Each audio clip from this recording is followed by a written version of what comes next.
Boa tarde, meu nome é Fabiana Mezedes, eu sou enfermeira da Vigilância Epidemiológica, referência técnica de sífilis. E está aqui comigo hoje a doutora Jane, vai se apresentar também.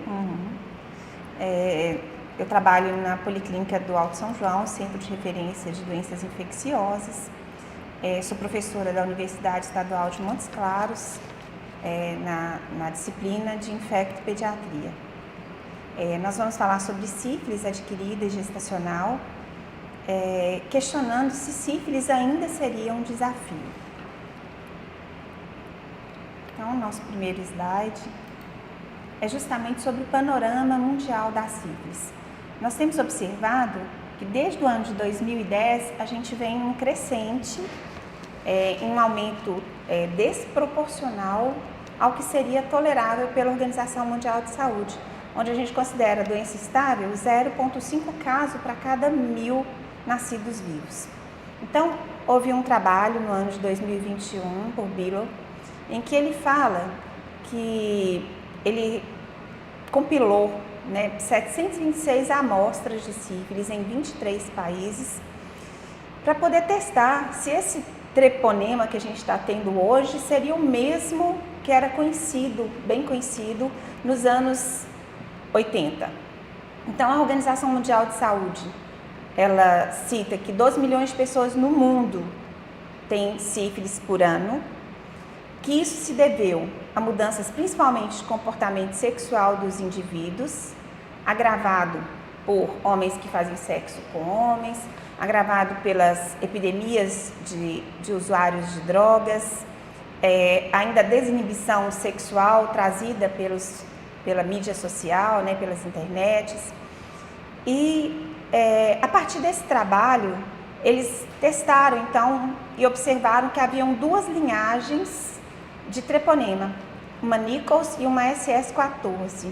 A maioria dessas cepas continuam muito semelhantes entre si, mostrando uma fonte comum, mas eles observaram que elas eram completamente diferentes das cepas antes dos anos 80, que parecem inclusive ser resistentes a macrolídeos.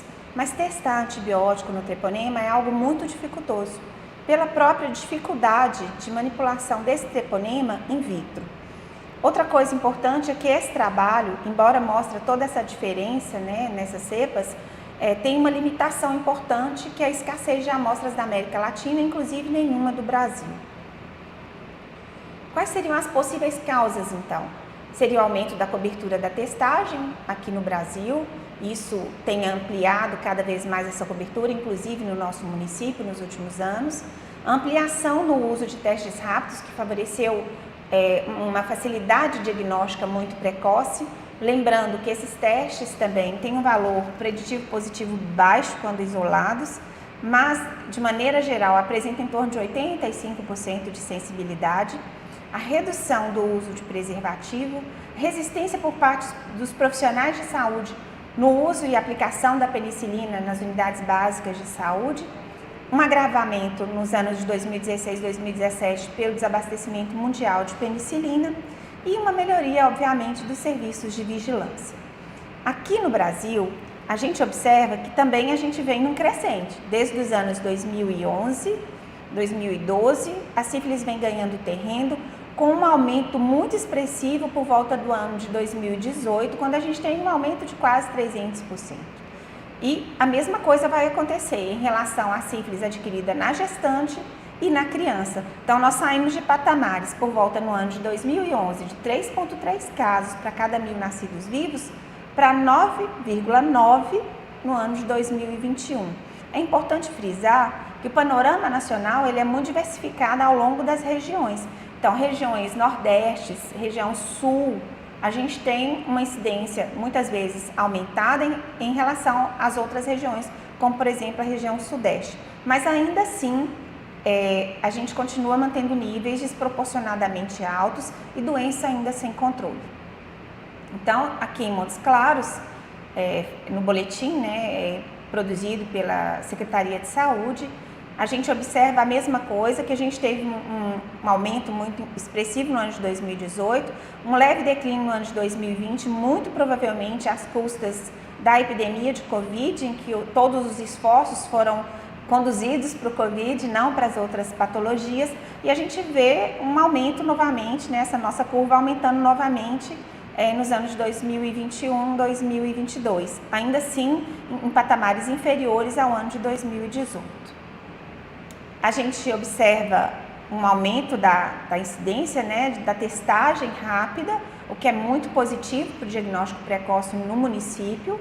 Então, esse daqui no ano de 2022, a gente vê que a gente tem uma testagem superior a 10 mil, exceto em junho, julho, que era um montante ainda menor, mas nos meses seguintes, a gente sempre acima de 10 mil testes. E, da mesma forma, quais desses testes eram reagentes, né? Uma proporção em torno entre 3% e 5%. Né? Em torno de setembro, a gente tem próximo a 5%, mas na maioria das vezes em torno de 3,5% a 5%. A mesma coisa acontece com sífilis congênita, e aqui vale um adendo importante, que a sífilis congênita, ela é doença considerada sentinela para a qualidade do nosso pré-natal. Então, ter sífilis congênita denota ainda falhas importantes no nosso pré-natal. Não estamos acompanhando da maneira efetiva e da maneira correta essas nossas gestantes. A gente fez bastante diagnóstico, né, nas mulheres nesses anos, e a gente percebe que sífilis congênita foi diagnosticada em mais da metade desses casos ao longo desse período. Então, a gente trouxe um caso para ilustrar. É uma mãe de 25 anos, solteira, gesta 4 para 4, um aborto, costureira com ensino médio completo. A princípio, uma mulher que a gente não denota um comportamento de risco, a não ser pelo fato dela não ter uma estabilidade matrimonial.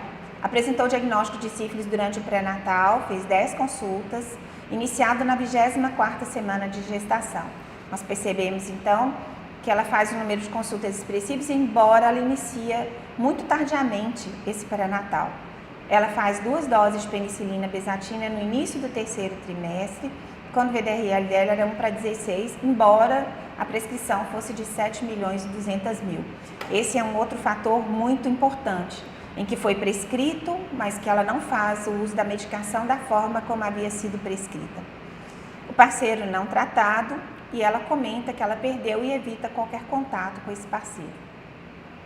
O teste rápido dela foi positivo, o primeiro VDRL 1 para 16 e o segundo VDRL 2 meses depois 1 para 128, em que ela não chega a apresentar, e ela é tratada com essas 2 doses de penicilina após esse primeiro teste, em que é 1 para 16.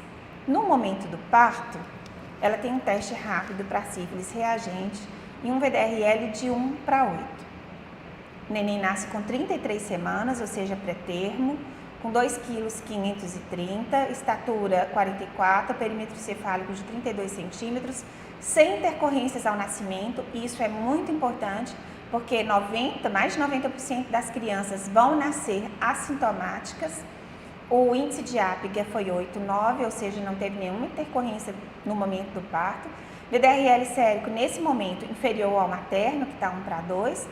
No líquido, o VDRL foi normal, apenas 3 células, mas tem um aumento de proteína muito discreta para a criança, para o recém-nascido até 150 miligramas, essa criança tem 160. Hemograma sem alterações, raio-x ossos longos sem alterações, e essa criança foi tratada 10 dias com penicilina cristalina, porque pelo entendimento do colega se tratava de uma neurosífilis. O ultrassom, então, ultrassom transfontanela tinha uma fusão de cornos anteriores de ventrículos laterais, aumento de volume, falha de visualização de septo pelúcido, falha na definição do parênquima nas porções laterais de ambos os hemisférios. A gente pode perceber nessa tomografia que essa criança tem uma hidrocefalia incipiente, uma diminuição de substância branca com prognóstico reservado. Nós estamos acompanhando essa criança e ele realmente tem indicação para deliberação peritoneal por essa hidrocefalia. Mais uma vez, chamando a atenção daquela questão de que a criança não teve intercorrências, exceto a questão da prematuridade e um aumento muito discreto no líquor. Ou seja, a maioria dessas crianças nascem assintomáticas e, se não for por um monitoramento precoce, a gente corre o risco de ter crianças com sequelas graves por falha de tratamento precoce. Nesse caso, essa criança já nasce comprometida por uma falha provável do pré-natal. Então, quais seriam as dificuldades para a gente controlar as ISTs? É muito difícil a gente controlar ISTs porque uma boa parcela dos pacientes estarão assintomáticos. Pacientes assintomáticos não buscam atendimento. Pacientes que não buscam atendimento, obviamente, não têm diagnóstico nem adequado nem precoce. Da mesma forma, a maioria desses pacientes não vão tratar da forma correta e a maioria não completam tratamento, como no caso que a gente viu anteriormente. As parcerias sexuais, na maioria das vezes, não são tratadas porque não existe nenhum programa para se buscar parcerias de uma forma mais ativa e pelo próprio sistema, né, do Ministério da Saúde. E com isso a gente tem a persistência da cadeia de transmissão. Uma pequena parcela desses pacientes vão evoluir para a cura da forma eficiente. Bem, se a gente for pensar em custo de diagnóstico e tratamento de sífilis, chega a ser vergonhoso, porque é um tratamento extremamente barato e o custo de diagnóstico também é barato. O VDRL, na rede particular, ele custa R$10, enquanto que pelo SUS é 2,83 centavos, né? O FTABS, IgM-IgG, na rede particular, está em torno de R$40 e no SUS, R$20. Um tratamento de penicilina benzatina, cada frasco custa R$10. Teste rápido de sífilis na rede suplementar de saúde é R$38. E os custos, né, pelo CDC giram em torno de mais ou menos $4, o que é um valor inexpressivo para uma doença com uma repercussão tão importante, principalmente na gestante e no concepto. Só para a gente relembrar um pouco a evolução natural da sífilis, a gente tem então inicialmente um contato, que depois de 10 a 90 dias evolui para uma sífilis primária, considerado o cancro duro, né, a lesão de borda elevada, com linfadenomegalia regional, muitas vezes lesões únicas ou lesões múltiplas, conforme cada paciente. Lembrando que nessa fase inicial, o VDRL ele demora um pouco mais do que o teste rápido para se positivar, mas ele pode se positivar em 25% dos casos. E nessa ocasião, a gente tem uma chance de transmissão vertical que vai ficar em torno de 90% a 100%, conforme a literatura. Na forma secundária, em que a gente tem aquelas lesões características, tipo roséolas, ou inúmeras formas de exantema disseminados pelo corpo, não poupando região palmo-plantar. E aí, nessa ocasião, a gente tem um VDRL positivo em torno de 100%, assim como o teste rápido também, com uma sensibilidade beirando 98%, e a transmissão vertical também entre 90% e 100%. Na latente precoce, depois de um ano de evolução, costuma o VDRL começar a ficar com títulos muito baixos, simulando cicatriz sorológica em alguns pacientes, títulos inclusive inferiores a 1/4, e a gente pode ter recidivas, principalmente de secundarismos nesse período. Na sífilis latente tardia, em que tem mais de um ano, aí sim, a gente pode ter VDRLs com titulação baixa ou até mesmo negativo, muitas vezes FTABS IgG apenas positivo, e nesses casos, 2/3 desses pacientes vão entrar em remissão espontânea, mostrando que a nossa imunidade ela é crucial para o controle da doença, e alguns pacientes, né, 1/3 vai evoluir para a forma terciária. Lembrando que na latente tardia, a gestante ainda tem risco de transmissão vertical em torno de 30%. E na forma terciária, a gente vai ter aquele acometimento sistêmico que pode evoluir para uma forma mais benigna, em torno de 16% dos pacientes, forma cardiovascular em torno de 10% e neurosífilis em torno de 6,5%. Chamando a atenção da transmissão vertical, que ela é muito importante nessa sífilis inicial, então quanto mais precoce, melhor esse diagnóstico e melhor o desfecho para o concepto. E na latente tardia, a transmissão vertical de 30%, ela ainda é muito expressiva. Nesse trabalho de Gann em 2020, eu achei muito interessante porque a gente tem percebido que a infecção ela tem mudado um pouco mais na forma de manifestar os sinais e sintomas. Então, a gente pode ter, já numa fase primária, 40% com invasão do sistema nervoso central e 10% pode evoluir para a neurosífilis precoce, principalmente em pacientes imunodeprimidos, pacientes HIV, mas em pacientes também pacientes imunocompetentes. E alguns desses pacientes saem desse quadro de forma assintomática, um quadro que às vezes não é muito expressivo, a cefaleia, o quadro meníngeo pouco expressivo, e ele vai evoluir para a forma assintomática, indo para uma neurosífilis tardia, se ele não for tratado nesse momento, ou ainda por formas sintomáticas importantes, inclusive com comprometimento ocular. Lembrando, então, que na sífilis secundária a gente tem outros sinais importantes, como uma febre de origem indeterminada, além do rastro cutâneo, lesões de mucosa oral, que se tornaram bastante frequentes nessa epidemia atual, alopécia, madarose, né, queda de supercílios, hepatite e nefrite. Isso é só para a gente poder lembrar um pouquinho mais os sintomas a mais que a gente pode ter. Dos achados clínicos, esses achados estão no protocolo brasileiro de infecção sexualmente transmissível. Eu já citei-os anteriormente, então não vou me deter, mas só para lembrar que é fácil de consultar esse manual. E o diagnóstico de sífilis, ele é muito importante ser falado, porque ele depende de uma somatória de achados clínicos laboratoriais para a gente fazer um diagnóstico. E na criança, além dos clínicos laboratoriais, a gente precisa do diagnóstico epidemiológico. Ou seja, diante de um diagnóstico materno, aí realmente fica mais fácil o diagnóstico da sífilis na criança.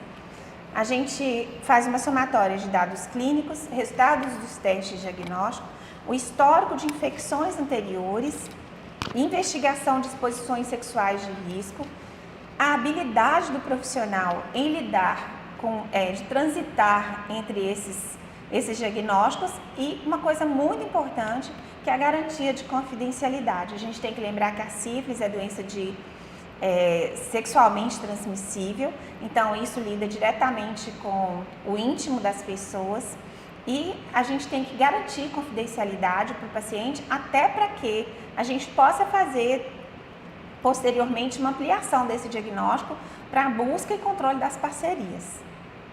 Lembrando que a confidencialidade médica, ela não está restrita apenas ao médico, mas a todos os profissionais da área de saúde envolvidas nesse trâmite com o paciente. Então, em relação aos exames da sífilis, a gente tem exames que são diretos e exames considerados indiretos, os imunológicos. Os exames diretos, eles são muito importantes para lesões primárias e secundárias. A gente tem o exame de campo escuro, em que tem uma alta sensibilidade e especificidade, mas é um custo alto e é examinador dependente, dependendo muito da habilidade desse examinador. A pesquisa direta ela pode ser feita a partir direta de lesões, principalmente lesões de pele, fragmentos de lesões condilomatosas, mas a sensibilidade dela é inferior ao campo escuro. É importante a gente considerar que se esses achados forem positivos, a gente considera a possibilidade de infecção ativa, não afastando como causa outros treponemas, como boba, pinta, karatê, que podem causar também alterações desses exames, necessariamente não só o treponema pálido. Se negativo, a gente tem que rever a qualidade dessa amostra, investigar se essa lesão não estava próxima à cura quando ela foi coletada, observar se esse paciente não recebeu um tratamento tópico ou sistêmico com antibiótico que possa ser sensível, que possa fazer com que esse treponema seja sensível. É muito importante a gente não usar nesse momento lesões de cavidade oral para essa investigação. Isso não tá bem classificado na literatura e o risco de contaminação bucal. Os exames indiretos para diagnóstico de sífilis, a gente tem os testes treponêmicos e testes não treponêmicos. Dos testes treponêmicos, a gente pode citar o FT-ABS, os testes de ELISA, quimiluminescência, eletroquimiluminescência, o TPHA, TPPA, testes rápidos. No nosso meio, os mais usados é o FT-ABS e o teste rápido. São os primeiros a se tornarem reagentes. Na maioria das vezes, eles vão permanecer reagentes indefinidamente, mesmo após o tratamento. São importantes para o diagnóstico, mas não estão indicados para monitoramento de resposta ao tratamento.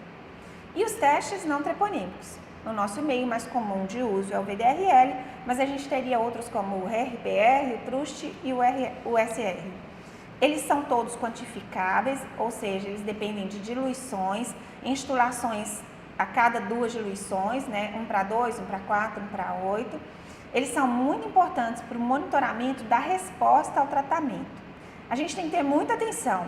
Não existe ponto de corte para exames de VDRL, ou seja, 1 para 1 é diagnóstico, se eu tenho um paciente que nunca foi tratado para a doença.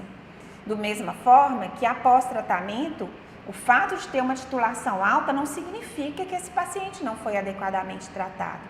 O problema é a gente ter o segmento dessa titulação. Títulos baixos sem relato de tratamento, a gente também tem que pensar que é doença ainda não curada. Bem, em relação aos exames na gestante, e eu quis trazer principalmente em gestante, o que o nosso Ministério da Saúde recomenda? Que a gente faça o tratamento inicial de imediato a partir de um primeiro teste rápido positivo, sendo que em seguida eu mantenho essa investigação e tratamento se ele for necessário. E que toda gestante testada, eu tenho também que tratar e testar sua parceria sexual. Bem, quando eu tenho um caso concluído com presença de sífilis, né, eu vou fazer, após esse teste rápido positivo, teste de VDRL para quantificar essa sorologia, eu vou completar o tratamento conforme estágio clínico da doença, lembrando que se tem até 1 ano de evolução, é sífilis latente precoce ou sífilis primária ou secundária, o tratamento é só com 2.400.000 e depois de 1 ano eu trato sempre como sífilis tardia, 7.200.000. No Ministério da Saúde, a gente não tem indicações para uso de 4.800.000 mais. Ou a gente trata com 2.400.000, ou a gente trata com 7.200.000. O CDC americano ainda recomenda, em alguns casos, em sífilis primária, quando se tem dúvida de que se alcançou uma titulação, se alcançou um nível de tratamento ideal, a possibilidade do uso de 4.800.000 para essa fase inicial. Mas nunca na latente tardia ou na sífilis indeterminada, a gente pode tratar com penicilina em dose menor que 7.200.000. É importante, no caso concluído como ausência de sífilis, repetir essa testagem conforme as situações em que a gente tem alguma situação de risco. Exposição inadvertida com parceiros múltiplos, pacientes que apareçam com gestantes que apareçam com doenças ginecológicas, a gente também deve retestar essa paciente, independente daquela testagem inicial e final prevista pelo Ministério da Saúde. E caso eu tenha dúvida, né, dessa exposição, eu tenho que repetir também esse exame com 30 dias.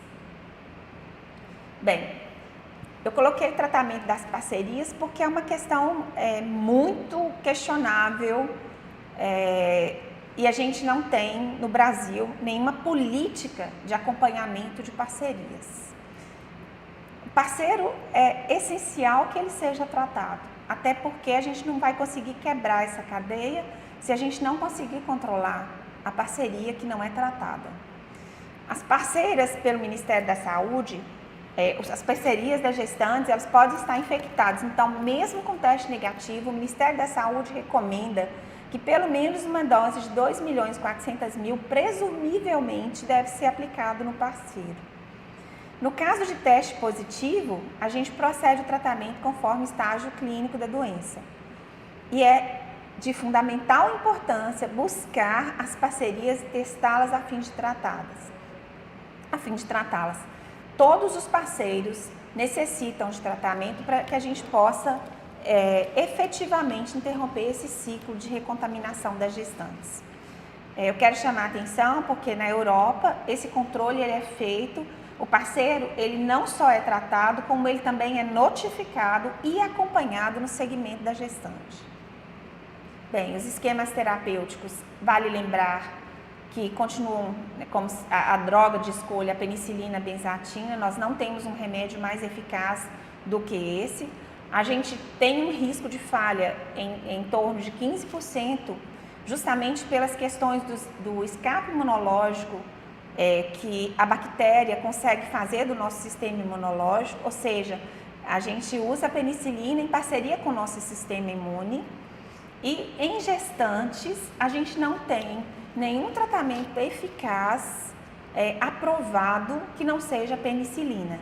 Ou seja, toda gestante tratada com outro esquema que não seja penicilina, ela não está adequadamente tratada e esse recém-nascido será investigado e tratado como tendo sífilis congênita. Em relação ao segmento, a gestante deve fazer acompanhamento mensal, enquanto que na sífilis adquirida, o teste não treponímico ele é trimestral.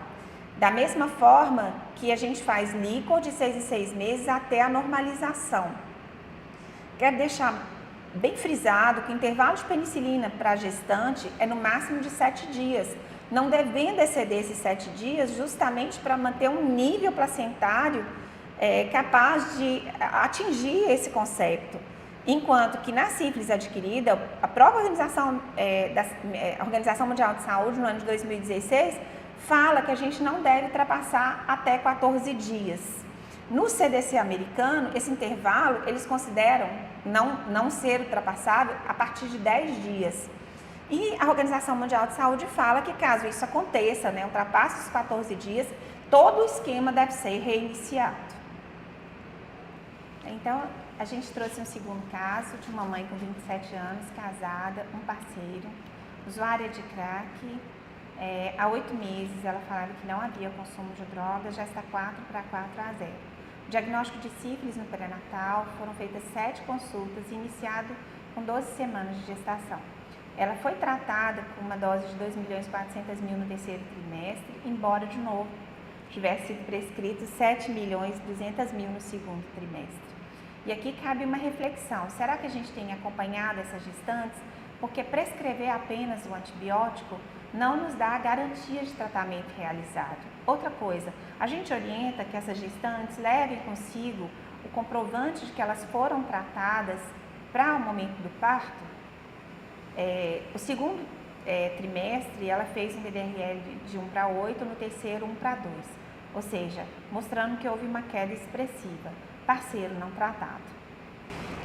Então, esse é um terceiro caso, uma mãe de 25 anos, com uma escolaridade ensino médio completo, solteira, do lar, cor parda. Ela negava qualquer situação de risco para a doença, iniciou o pré-natal na 6ª semana de gestação. Ela relatava um parceiro anterior que tinha várias parcerias e que usava drogas ilícitas. Lembrando que o fato do parceiro usar drogas ilícitas, segundo alguns trabalhos, isso aumenta em 13% o risco de ISTs. Gesta 1:1:0, com diagnóstico de sífilis durante o pré-natal. Ela realizou o pré-natal na rede de saúde municipal e na rede suplementar de saúde e ainda no alto risco. Ela fez 9 consultas durante a gestação.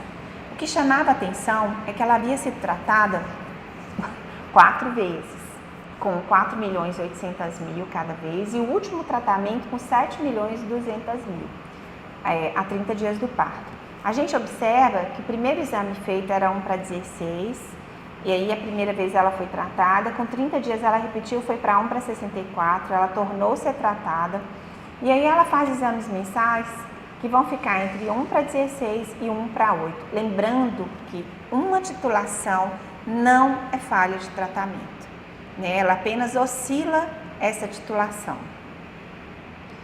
E aí a gente tem que avaliar a eficácia do tratamento. O que seria sucesso do tratamento? Seria a diminuição da titulação em 2 diluições dos testes não treponímicos em até 6 meses, principalmente quando a gente está diante de uma sífilis precoce, ou até 12 meses em sífilis tardia, ou evolução até a sororeversão, ou seja, teste não treponímico não reagente. e queda de 2 titulações em até 2 meses para a sífilis tardia. A ausência de quedas dos títulos ou ascensão desses no tempo esperado acima ou recorrência de sinais e sintomas sem história de exposição a risco requer punção lombar, estudo de líquor e mesmo retratamento. Então, a gente vale lembrar, no caso anterior, em que a paciente foi retratada por várias vezes, aumentando o risco, inclusive, de alergia à medicação, sendo que ela não tinha necessidade de tratamento, porque não tinha titulações de 1 para 8, por exemplo, para 1 para 32 ou 1 para 64. E ela sai de um título alto para um título que é considerado tratamento, que é 1 para 16. Em relação à eficácia do tratamento, a gente tem que ter muita atenção, principalmente com gestantes, no monitoramento trimestral com teste não treponímico após o parto, por pelo menos 12 meses. Coisa que a gente muitas vezes percebe nos ambulatórios em que a gente recebe o recém-nascido para controle, que essas mães, depois que elas são medicadas durante o pré-natal, elas não mais retornam aos serviços para fazer o controle de sucesso de tratamento. A mesma coisa acontece com o parceiro e pior, quase 50% dos nossos parceiros em Montes Claros não são tratados. Em relação à sífilis, é muito importante lembrar que é doença de notificação compulsória, a Fabiana vai falar um pouco mais disso, mas eu quero chamar a atenção que a gente tem algumas condições na sífilis gestacional que devem ser muito relevantes na hora da gente notificar. Mulher que durante o pré-parto, parto ou puerpério que tenha teste não treponímico reagente em qualquer titulação e teste treponímico reagente independente de sintomatologia e de tratamento prévio. E na sífilis adquirida, a gente tem 2 situações em que o paciente tenha teste não treponímico positivo em qualquer titulação, teste treponêmico positivo sem registro de tratamento prévio. E numa segunda situação, que é o paciente sintomático com pelo menos um dos testes positivos em qualquer titulação. Na sífilis gestacional, esse registro ele vai fazer com que a gente tenha um olhar mais cuidadoso e políticas de saúde sejam tomadas a tempo para impedir esse desfecho desfavorável da gestação. Como a Fabiana vai citar sobre isso, eu não vou me ater mais para não demorar muito esse vídeo.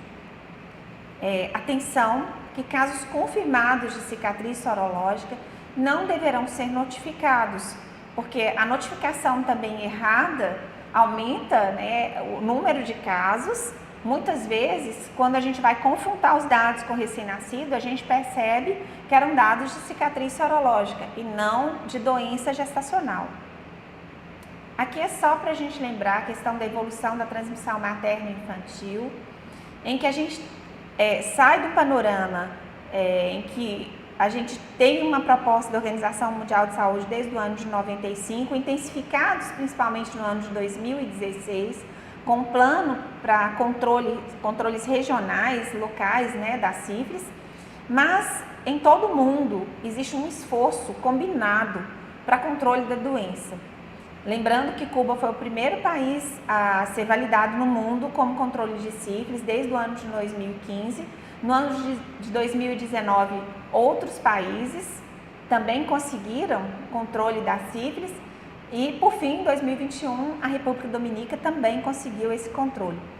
Aí muitas pessoas poderão falar, mas o Brasil é um país continental, mas a gente está próximo de conseguir controle de HIV, por que não também de sífilis? E eu quero agradecer e pedir por Outubros Mais Verdes, que a sífilis congênita seja uma doença esquecida e passada no nosso meio. Obrigada.